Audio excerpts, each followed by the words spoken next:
ಕೇಂದ್ರ ಸರ್ಕಾರದ ಕೃಷಿ ನೀತಿಯನ್ನು ವಿರೋಧಿಸಿ ದೆಹಲಿಯಲ್ಲಿ ಪ್ರತಿಭಟನೆ ನಡೆಸುತ್ತಿದ್ದ ರೈತರ ಮೇಲೆ ಲಾಠಿ ಚಾರ್ಜ್ ಮಾಡಿರುವುದನ್ನು ಖಂಡಿಸಿ ಮತ್ತು ಪ್ರಧಾನಮಂತ್ರಿಗಳು ರೈತರ ಕ್ಷಮೆ ಯಾಚಿಸಬೇಕೆಂದು ಆಗ್ರಹಿಸಿ ರಾಜ್ಯ ರೈತ ಸಂಘ ಹಸಿರು ಸೇನೆಯ ದಕ್ಷಿಣ ಕನ್ನಡ ಜಿಲ್ಲಾ ಸಮಿತಿಯ ವತಿಯಿಂದ ಪುತ್ತೂರಿನಲ್ಲಿ ಪ್ರತಿಭಟನೆ ನಡೆಸಲಾಯಿತು.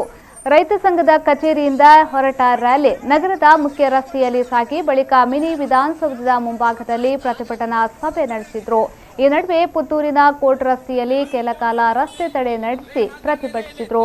ಸಭೆಯಲ್ಲಿ ಮಾತನಾಡಿದ ರಾಜ್ಯ ರೈತ ಸಂಘ ಹಸಿರು ಸೇನೆಯ ಜಿಲ್ಲಾಧ್ಯಕ್ಷ ಶ್ರೀಧರ್ ಶೆಟ್ಟಿ ಬೈಲಗುತ್ತು ಅವರು ಕೃಷಿ ಮಸೂದೆಯ ತಿದ್ದುಪಡಿಯನ್ನು ಹಿಂಪಡೆಯುವಂತೆ ಆಗ್ರಹಿಸಿ ರೈತರು ದೆಹಲಿಯಲ್ಲಿ ನಡೆಸಿದ ಪ್ರತಿಭಟನೆಯಲ್ಲಿ ಅಶ್ರುವಾಯು ಲಾಠಿ ಚಾರ್ಜ್ ನಡೆಸುವ ಮೂಲಕ ಕೇಂದ್ರ ಸರ್ಕಾರವು ಹತ್ತಿಕ್ಕುವ ಪ್ರಯತ್ನ ನಡೆಸಿದೆ.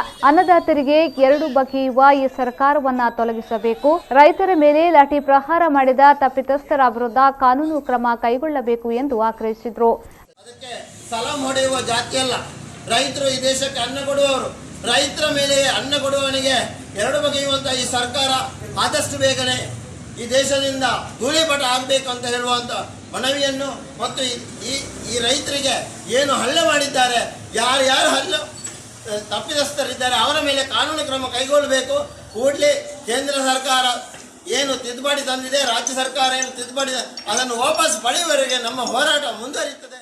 ರೈತ ಸಂಘ ಕಡಬ ತಾಲೂಕು ಸಮಿತಿ ಅಧ್ಯಕ್ಷ ವಿಕ್ಟರ್ ಮಾರ್ಟಿನ್ ಅವರು ಮಾತನಾಡಿ ರೈತ ಪರ ಯೋಜನೆ ರೂಪಿಸುತ್ತೇವೆ ಎಂದು ಹೇಳಿದ್ದ ಪ್ರಧಾನಿ ನರೇಂದ್ರ ಮೋದಿ ಮತ್ತು ಅಮಿತ್ ಶಾ ಅವರು ಇದೀಗ ಪ್ರತಿಭಟನೆ ನಡೆಸಿದ ರೈತರ ಮೇಲೆ ಪೊಲೀಸರಿಂದ ಲಾಠಿ ಚಾರ್ಜ್ ನಡೆಸಿ ದೌರ್ಜನ್ಯ ಎಸಗುವ ಕೆಲಸಕ್ಕೆ ಮುಂದಾಗಿದ್ದಾರೆ.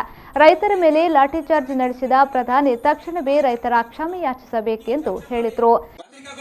ನಮಗೂ ಬರುತ್ತೆ ಸ್ವಾಮಿ, ನೀವು ರೈತರನ್ನು ಕರೆದುಬಿಟ್ಟು, ರೈತ ಸಂಘಟನೆಗಳನ್ನು ಕರೆದುಬಿಟ್ಟು, ರೈತ ನಾಯಕರನ್ನು ಕರೆದುಬಿಟ್ಟು ನೀವು ಚರ್ಚೆ ಮಾಡಿ ಅದರ ಮೇಲೆ ಆ ಒಂದು ಕಾಯ್ದೆಗಳನ್ನು ಮಸೂದೆಗಳನ್ನು ಜಾರಿ ಮಾಡಿ ಆತನಿಗೆ ಯೋಗ್ಯವಾದದ ನಾನು ಇಲ್ಲಿಂದ ತಗೊಂಡೋಗಿ ಗುಜರಾತ್ ಪ್ರಧಾನಮಂತ್ರಿಗಳ ಊರಲ್ಲಿ ಹೋಗ್ಬಿಟ್ಟು ಮಾರಕ್ಕಾಗತ್ತೇನ್ರಿ?